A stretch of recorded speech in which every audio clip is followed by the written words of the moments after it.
Tomas Allen charged on 3 counts including attempt to assassinate President Trump.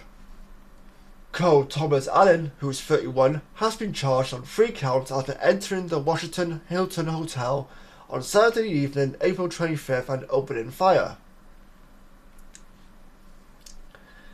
Chaos descended upon the annual dinner held for members of the press and the presidential administration as shots rang out as the gunman ran past security carrying a 12-gauge pump-action shotgun, 3 knives and other weapons.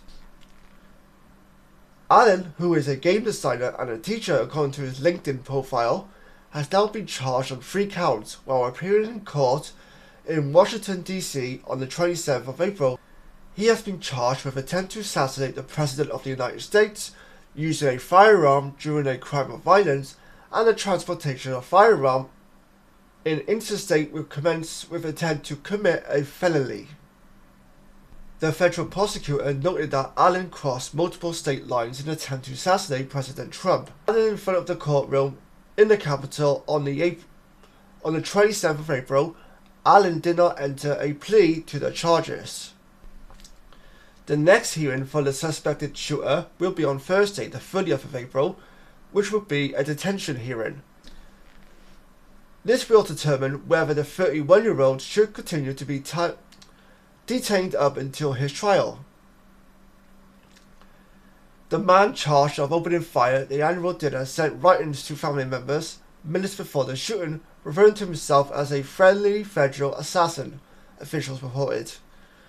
The messages sent just minutes before shots were fired at the Washington Hilton made repeated references to President Trump without naming him directly, and alluded to political anger over a range of administration actions and recent events, including US strikes on drug smuggling boats. Investigators are treating the writings along with a trail of social media posts and interviews with family members as some of the clearest evidence yet of the suspect's mindset and positive motives. The shooting happened just minutes after the event got underway, as guests are welcomed into and out of the hotel as usual throughout the high-profile event. Numerous Secret Service agents swarmed the room as more than 2,000 guests ducked beneath the circular dirt tables. Trump appeared calm during a brief press conference following the shooting, after a third attempt on his life in less than 2 years.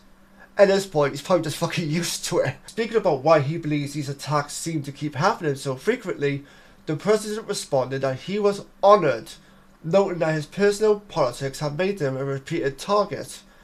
I mean, sure, that's one way of looking at it. He said, "I've studied assassinations, and I must tell you, the most impactful people, the people that do the most, the people that have made the biggest impact, are the ones they go after. They don't go after the ones that they don't do much because they like it that way. When you look at the people, whether it was an attempt or a successful attempt, they are very impactful people. They are big names.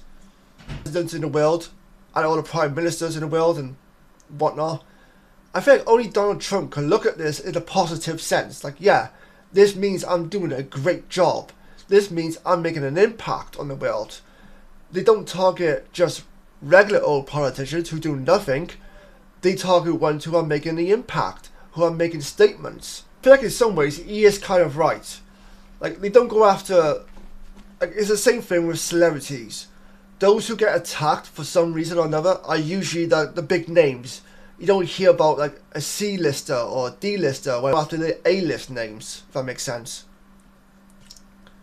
Not that's a good thing, not at all, but I'm just thinking he has somewhat got a point here. News stories like this, regardless of what country it may be, I'm always thinking to myself, why would you throw your life away?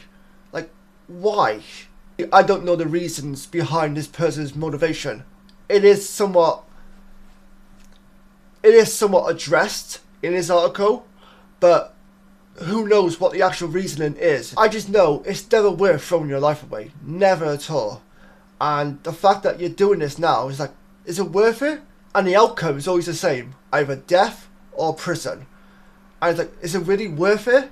Like, when you look back at things, is it really worth it? Like, obviously some of these people, I imagine they probably have mental health issues. So in their eyes, like, yeah, it was worth it. But in reality, it's not. It just isn't. But until next time, take care, stay safe, and I'll see you guys next time. Bye bye for now.